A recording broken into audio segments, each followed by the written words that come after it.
آج ایسا ہے کہ یہ متحدہ ایپکا کے ایک اہم اجلاس ڈویژنل صدر ایپکا محمد آصف خان کی ورولہ انگیز اور جرأت مند قیادت میں محکمہ بلڈنگ کے دفتر میں منعقد ہوا۔ 10 فروری کو اسلام آباد میں پارلیمنٹ ہاؤس کے سامنے تاریخ کی بدترین شیلنگ اور حکومتی جبر و تشدد کا پوری جواں مردی، دلیری اور ہمت کے ساتھ مردانہ وار مقابلہ کر کے اپنے جائز مطالبات منوانے کے بعد متحدہ ایپکا کا یہ پہلا اجلاس تھا، جس کے 2 مقصد تھے۔ ایک تو اس اجلاس میں متحدہ ایپکا کی بے باک قیادت اپنے ان تمام کلرک ساتھیوں کا شکریہ ادا کرنا چاہتی تھی اور ان کو خراج تحسین پیش کرنا چاہتی تھی جو ان کے ساتھ اپنے جائز حقوق کے حصول کے لیے اسلام آباد میں حکومتی جبر و تشدد اور ظلم و ستم کا نشانہ بنتے رہے اور ہر قسم کی تکالیف برداشت کر کے سرخرو ہوئے۔ دوسرا، متحدہ ایپکا اس اجلاس کے ذریعے خود پر اسلام آباد میں حکومتی اوچھے ہتھکنڈے استعمال کرنے کے باوجود جائز مطالبات کی منظوری پر حکومتی ارباب اختیار کا بھی شکریہ ادا کرنا چاہتی تھی، جو اس اہم اجلاس میں کیا گیا۔ اجلاس کی صدارت کے لیے جیسے ہی ڈویژنل صدر متحدہ ایپکا محمد آصف خان اپنے جان نثار ساتھیوں فخر گمن، طاہر بٹہ، وزیر آباد میاں اسلم، تبسم، مہر جمیل، ثقہ مصطفیٰ سلیریہ کے ہمراہ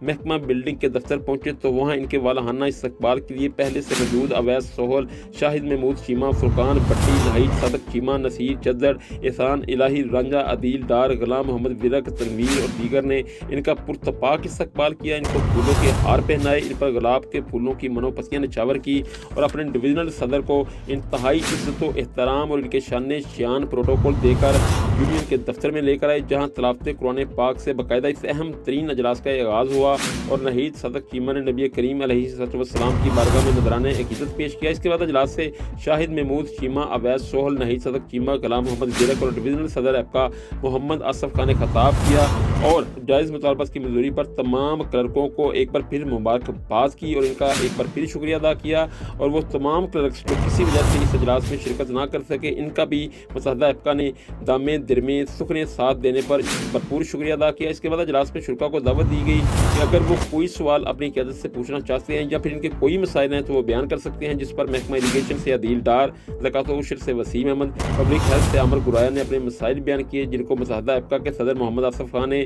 نہ صرف پوری دلچسپی اور دلجمعی کے ساتھ سنا بلکہ ان کے تمام مسائل کو تحریری طور پر نوٹ کیا اور ان کو حل کرنے کی یقین دہانی بھی کروائی۔ اجلاس میں ریاست علی انجم، سید اعجاز شاہ، ملک بابر اشرف، رانا عمران، افتخار احمد کھوکر، طاہر محمود، فیصل وحید مہر، سید فریاد حسین شاہ، نوید منج، اشفاق خان، میاں وسیم سرا، یاسر بٹ و دیگر نے شرکت کی اور اپنی قیادت پر ایک بار پھر بھرپور اعتماد کا اظہار کیا اور مستقبل میں بھی اپنی قیادت کے حکم پر چلنے کا عزم کیا۔ اجلاس کے بعد شرکاء کی چکن قورمہ سے تواضع بھی کی گئی۔